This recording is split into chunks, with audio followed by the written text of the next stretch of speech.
Welcome to CMOs Off Script. We're 5 experienced health tech leaders offering trends, tips, and honestly, a few hot takes. Let's do this. Welcome to CMOs Off Script, everyone. I'm Bethany. I'm hosting today, and we do have to note that Amanda isn't with us. So shout out to Amanda. We miss you, and we're going to try to have a great episode without you. Today, we're talking about marketing agencies and really having a successful relationship with the outcomes that you expect. And marketing agencies can be a huge help to businesses, right? They bring scalable bandwidth to your team, specific expertise or relationships that can add a lot of value. They typically can plug in quickly, and that saves you as a CEO or a leader from having to hire more full-time employees. And that's super helpful because it may not be the best long-term answer to have more bodies on your team at this point. You might be saying to yourself, however, agencies are just high-priced opportunists with mediocre results. That's a negative way to think about it, but you might be thinking that. Many of us have had bad experiences with agencies and times when the relationship didn't really produce the outcomes we were looking for. And sometimes it can seem like there's some smoke and mirrors going on and not as much value as you expect while you're paying them a lot of money. So this isn't a small decision, and it can be really tough to make these relationships work. So that's what we want to talk about today. And maybe if you're not happy with your agency, it could be you. So that's what we're going to dig into. I will kick us off today with the first question to this august body. Why bring in an agency in the first place? And where have you really seen them provide the most value? Because this can be a big expense to companies. It can be a big decision. And so, I'd love to hear your take on this. I'm going to pass it to Julia first, but, where are there specific places that agencies work well in your past experience? And are there certain places that are better than others? Yeah, this is such a good question. I mean, I'd like to say I've always had enough resources, enough team members, maybe enough revenue and all the customers I want, but I never do. And so when you're thinking about how to augment your team, you look at what you have in-house and what you need externally, and then of course what your objectives are. And in my last several roles, one of the very first calls I make is to a paid media agency because I've worked with one that has been trusted, reliable, and I bring with me. They are excellent. And you can DM me if you want to know more. They help me assess right away what is working and not. Typically paid media is a place where there's an opportunity for bloat. You might be doing the wrong things. Maybe you inherit an awesome area, but that's one I always start with. But generally you're looking for where you need to bolster your team and, what you want to retain in-house as a starting point. That makes a lot of sense. Nisha, what about you? Yeah, that's a great point. I think, where I have loved to use agencies is around just offering specialized expertise and provide some objective third-party perspective, because oftentimes if it's something like doing some market research or, there's a big product launch, I want somebody who understands the industry, who's going to come in from an outside perspective, and so that we're not all inherently kind of listening to ourselves and internally. So that's the thing that I have found the most successful when using an agency is that specialized expert. I would add, I think we see companies using our agency as an extension of their team. So depending on the size of the company, they may not have people in all the seats or the resource, the ability to have people in all those seats. And so we are often an extension of the core team doing core project work, and filling in. So I think that's a way that people use agencies, and it makes a lot of sense because it can extend a budget if the budgets aren't huge. Yep. No, I get it. And I think I love agency support. I use it all the time. I've used it just recently for video work because we just don't have that skill set on my team. We do have some motion graphics experience, but if you're going to do live action video, you need an agency to come in, at least in my case. We also use it for PR quite often. PR is a really specialized skill set and with deep industry relationships that are needed with media and the ability to sort of help a company craft a strategy. doing media pitches is really time consuming and not something that my team has the bandwidth to do. We also have a paid media agency that we work with. We also have a design agency that we work with. Even though I have in-house design, we sometimes need extension on a really specific illustration style. We also have development work needed on our website, so I use an agency for that. Like, we use agencies across the board, and they're, again, really valuable, and they help your team scale up and down depending on, the needs that you have at the moment and the workload and stuff like that. So, I think one of the keys is to learn how to work with an agency really well, because I think we've talked about this in the past, we've all had times when, the outcome wasn't successful with an agency. And so that's kind of where I want to go next is, when something wasn't working, what did that look like for you? And maybe this is time to tell your horror story a little bit. And, what happened, why wasn't it working, and what did you do to try to fix it? This is sort of it's not you, it's me kind of discussion. I really believe good input leads to good output. And so the way that you're working with your agency has to be crisp, clear. They are experts in a deep area, whatever that may be. But not experts on your company in the way that you are supposed to be. And so you have to be very explicit. Great briefs matter. Long, wieldy, pages and pages of tomes are not a brief. And so when you're dropping in a highly technical matter and you're expecting your creative team to find that gleam of information from an 8-page brief, it's just not going to happen.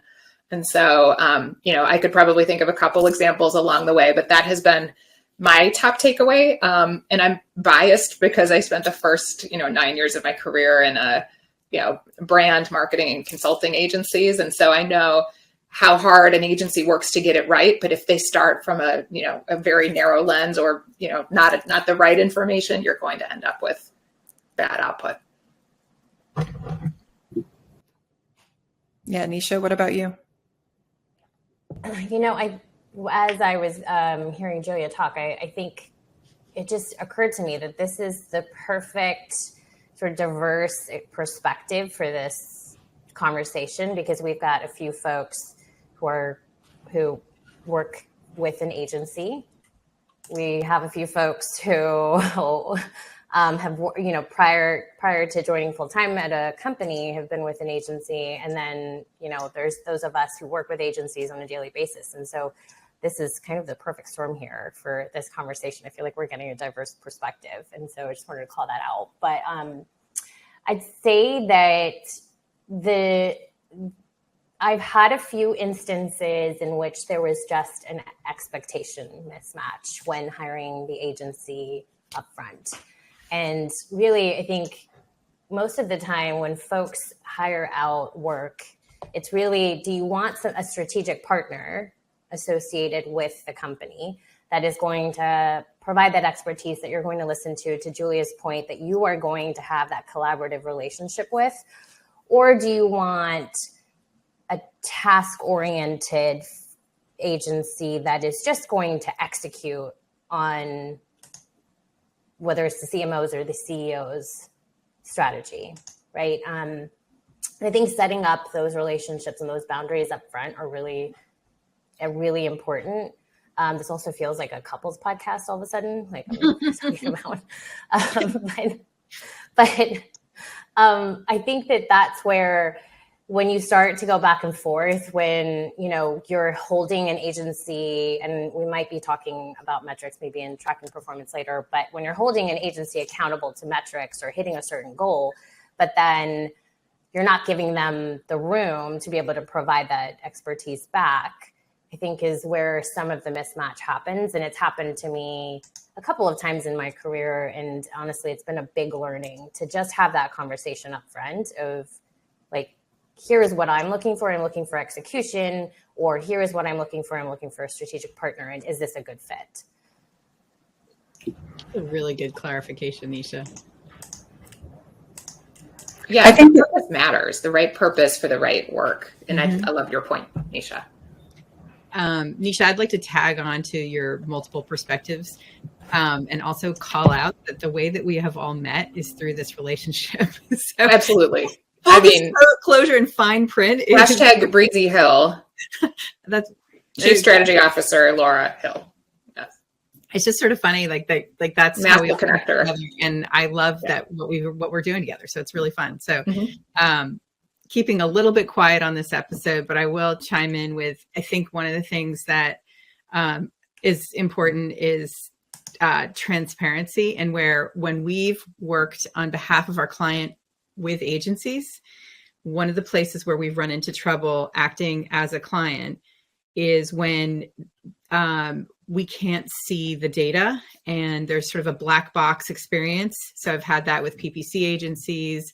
I've had that with different social agencies where it's that there's not transparency to what's happening in the data. And that to me is really frustrating. And I'm super data driven, so I just want to see everything. So I think that's one of the places where it can run into trouble. Yeah, I agree. My sense is, from as I look back over past years of working with multiple agencies, the ones that don't work are the ones that don't have a clear scope going in. Maybe there's a mismatch of expectations, or maybe there's not someone on my side, the brand side, to work with the agency hand in hand to get them the information they need. So there's a sense, again, on the brand side that nothing's being done, and we're paying people to kind of sit around and not get results.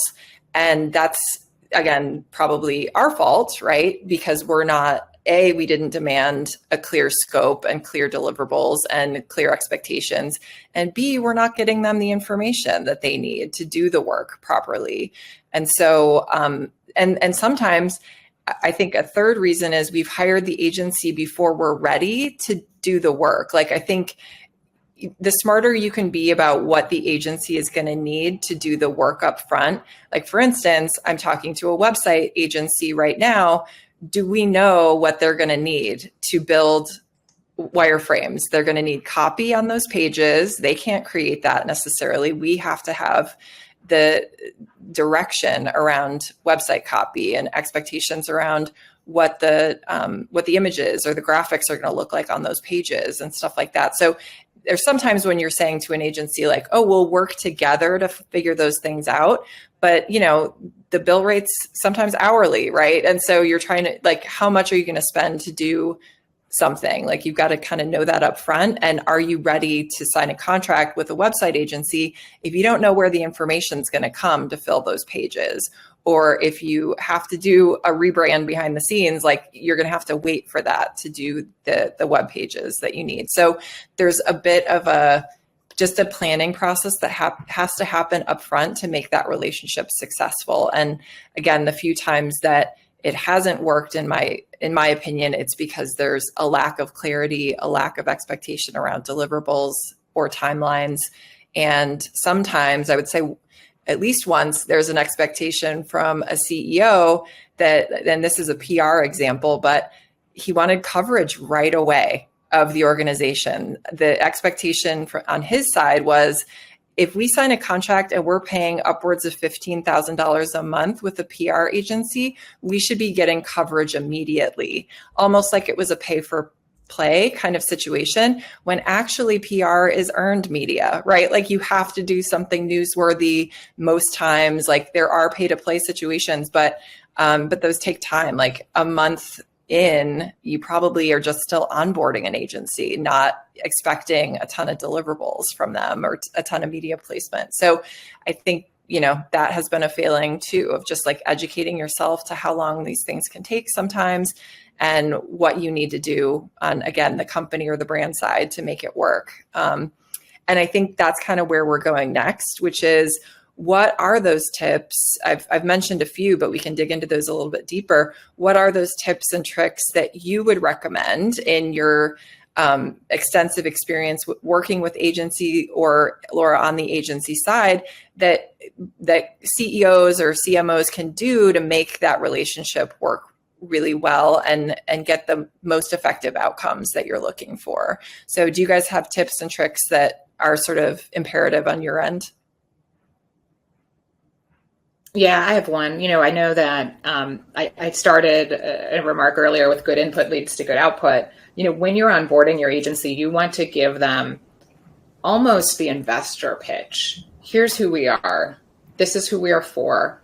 This is our target now. This is where we're heading next. Now, some financial information you need to maybe keep inside the four walls. But let's say you want them to fully understand the vision of where the company wishes to go, who the customers are now and later. So you may be in one market, but you're seeking to go to another. It would be good for them to know that so they can have that in mind as they go forward.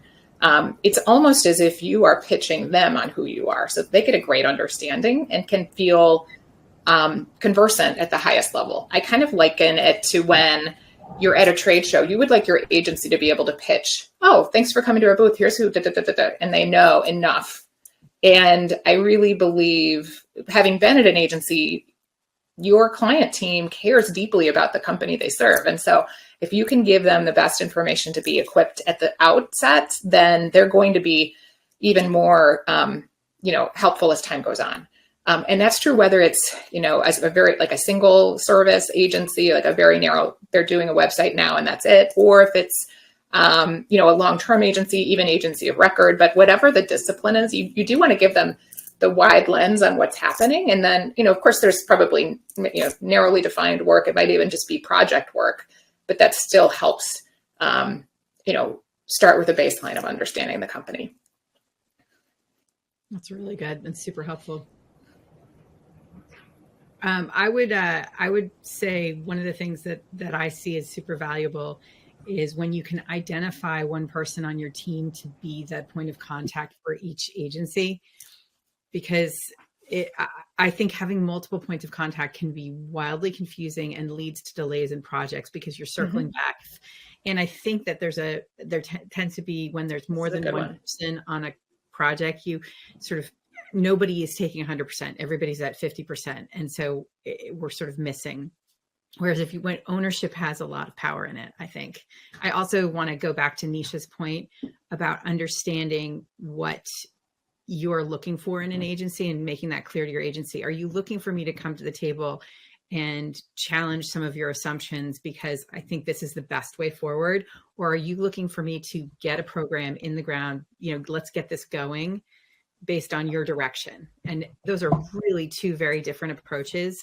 And if I know that what you're looking for is for us to bring the absolute best solution forward, and it might not be what you suggested initially, but we really, based on X, Y, and Z, think this is what's going to work the best, and you want that, we're going to push back, and we're going to feel comfortable pushing back. We're going to feel that it's appropriate for us to have this challenging conversation versus we've got a timeline. We've got to get this program going. This is what the CEO wants to see. Let's get it done. We're going to be heads down. And they're very different approaches, I think. Laura, with that, are you pushing back during the scoping phase of even before a contract is signed, or are you finding that understanding before, or is this during the working relationship with the customer? Okay, I honestly think it happens both times. So I think it can happen during scoping because I think people will often come to you and say, I want to start an account-based marketing program. And Bethany, you and I were talking about this earlier. It's like, okay, that's great. But in order to do that, you need to have a really clear messaging strategy. You need to have your accounts identified. You need to have a relationship with sales. There's all these things that go into that program. And so we may not be doing that first. We may be doing this other work in order to do that. And so in the scoping, we are saying, do you have all the pieces and parts that go into this program? If you don't, then let's make sure we do these things first so we can do what you want and be effective. So it happens there, but it also happens mid-project when we're working on a program and we're learning more about the company and the direction they want to take, and something comes up that, not going to work as well, where we need to rescope, or this is outside the scope and we need to look at this thing. It's important. We agree it's valuable, but it's not in this initial program that we described. Does that make sense? Yeah, totally. And I agree with that. I think like as much as you can get organized up front before even contract signature, it's probably better, but you're going to be learning along the way. That makes sense. There's one other thing that I want to chime in that's very near to what Laura was discussing, but it's the latter piece of if it is that you want your agency to just execute on the CEO strategy or the marketing leader strategy, make sure that you're not holding them accountable for the program's success. Because oftentimes, I think the judgment on when we deem that, a program wasn't successful, it was because we're holding them back from owning that strategy, and yet we're expecting them to execute, and then it falls flat, and we're sort of placing the burden or the blame on the other side of things, right? Well, it wasn't done this way, or it wasn't done, and so oftentimes and Laura, I think you and I have talked about this before, but as a marketing leader, being able to communicate that back to the teams and back to the executive teams as well, to say, sure, we can do that, but here is what may happen, and being transparent about program success or not, I think is really important, because I've fallen into the trap oftentimes where if I'm not being 100% transparent and the program falls flat, it's the blame is placed on the agency when it wasn't their fault. They were just trying to do what, was told of them.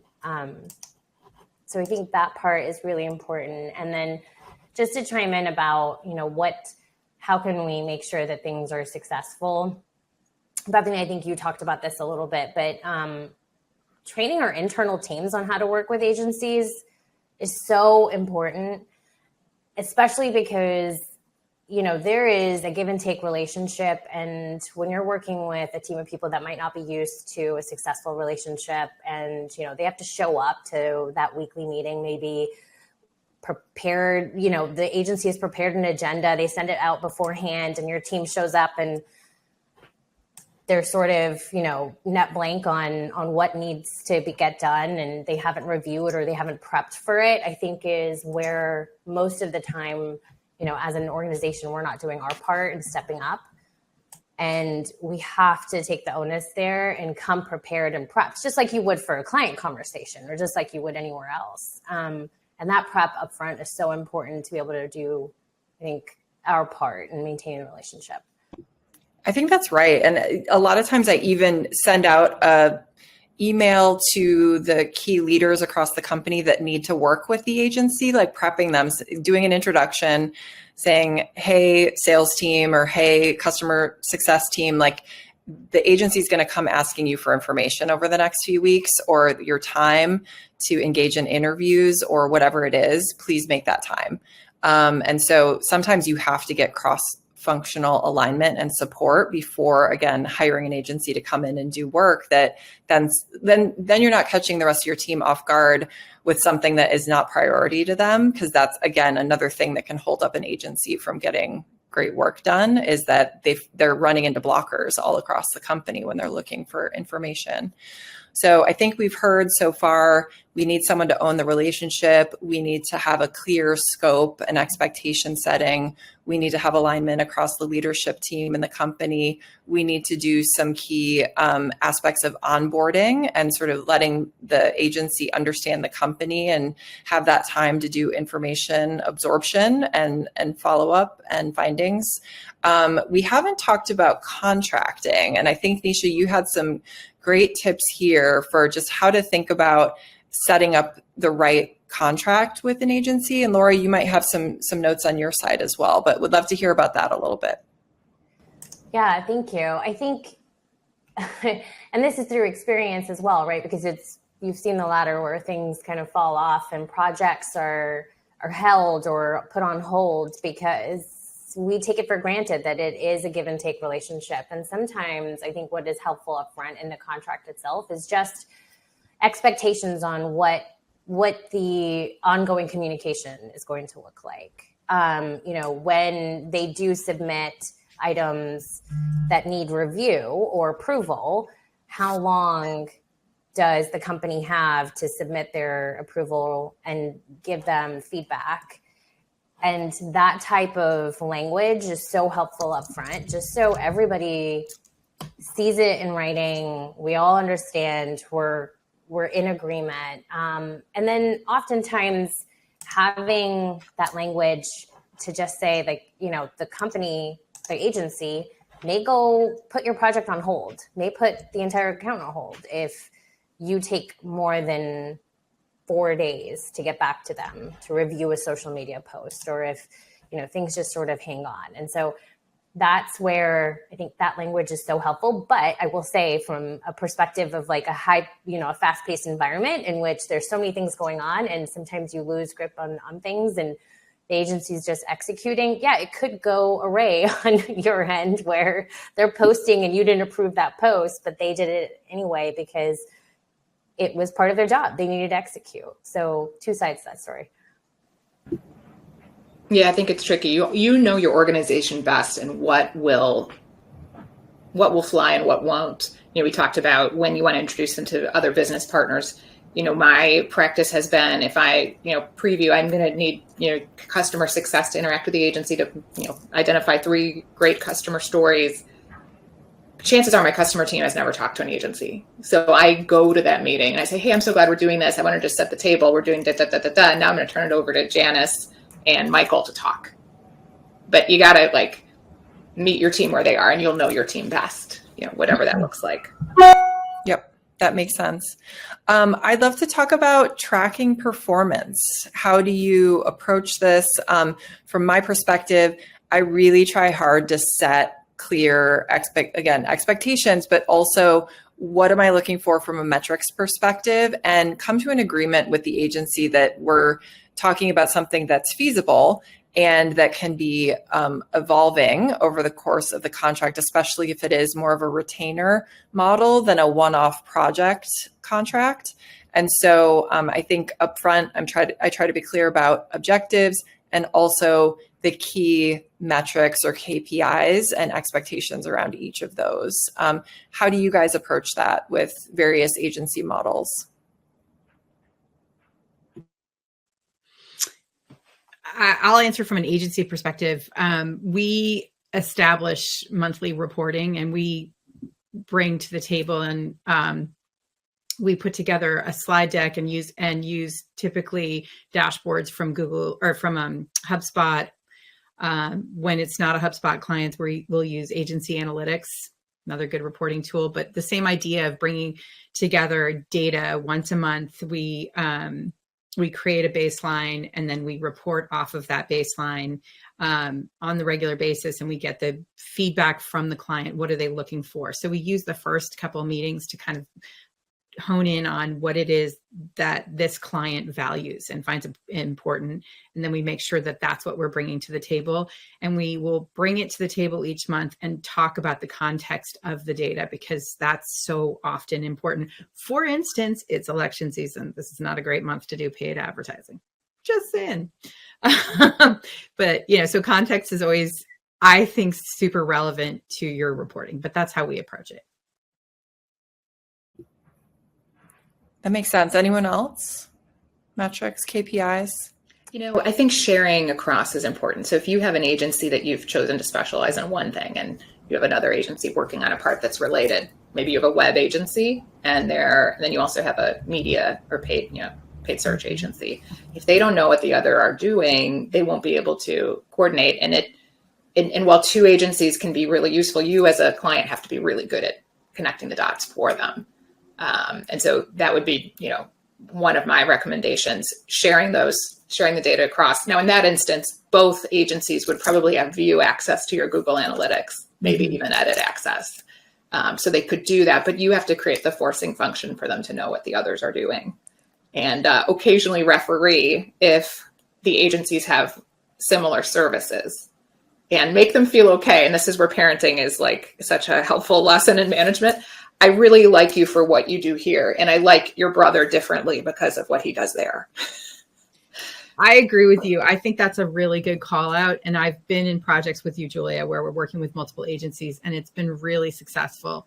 I think that partnering with other agencies with clients is so important in this current generation, and coming up with, understanding about how we report the data and what data is being shared. And I just double thumbs up on that. You're right. It's hard out there, right? And agencies are doing their best too, and they need, to grow. And so I get it. And yet you have to help each other know where to play together. Totally. In the sandbox. Yeah, such a great point. I'll use a PR media example because Bethany, you shared in the beginning that, sometimes CEOs, they want to be on the cover of Forbes magazine or an article somewhere else, and they want that placement, right? And we all know that placements take some time to generate and take some money, some revenue, some news, and oftentimes when working with PR and media agencies, there are a lot of scraping tools web scraping tools that exist out there that help just scrape social media and other sort of outlets and bring not only brand sentiment, but maybe share a voice and other things up to fruition. And from that perspective, sometimes those little gleamings can be some leading indicators to that huge metric of, getting on the cover of something or having a highlight in somewhere. And so I think that's where, from a PR perspective, I've often seen it, like I've seen some agencies that don't provide metrics and where I have to calculate it in-house. And so I will say that what I look for when partnering with a media agency is somebody who is data-driven to help me show, because I think at some point we are going to do an episode on brand building and the importance about how it all ties together. Mm-hmm. And this is one component of that is, being able to show those leading indicators up to that milestone that you're trying to get as a founder CEO, and why there's value in us doing it the slow, methodical way and why it's right. But as a media company, like you have to, I love it when you partner with me to come up with that stuff. And so that's just, I think, my suggestion overall. Yeah, I love it. Expectation setting is key. I agree. And thank you for all those great answers today, ladies. I'm going to turn to you, Laura, to bring it home because we're running up on time here. From the agency side, what do you like to see from a client partner so that your team is set up for success, so that you can perform your best and get the results that are expected? Thank you. I think the biggest thing, probably the most important thing in my mind, is transparency and straight communication.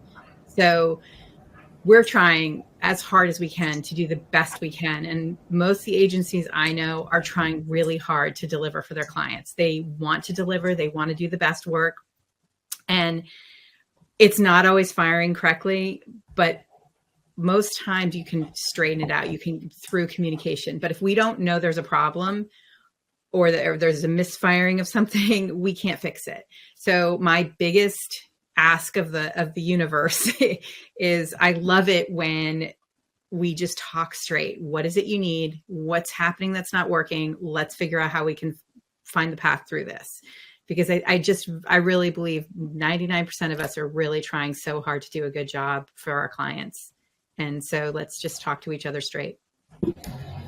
Love that. Love it. Thank you so much, ladies. Great insights today. And, in conclusion, I think we've learned that this is a relationship. We're not on a couples counseling call right now, but it did feel like that a little bit. So this is a relationship between a company and an agency, and you need to work on that, both communications, attention. Both sides need to come to the table really wanting it to work. So with that, thank you and have a great week. Thanks, everyone. That's a wrap for this episode of CMO's Off Script. This podcast was made possible by Breezy Hill Marketing. Don't forget to explore the podcast notes or cmosoffscript.com for additional insights and resources. Until next time, be bold and stay curious.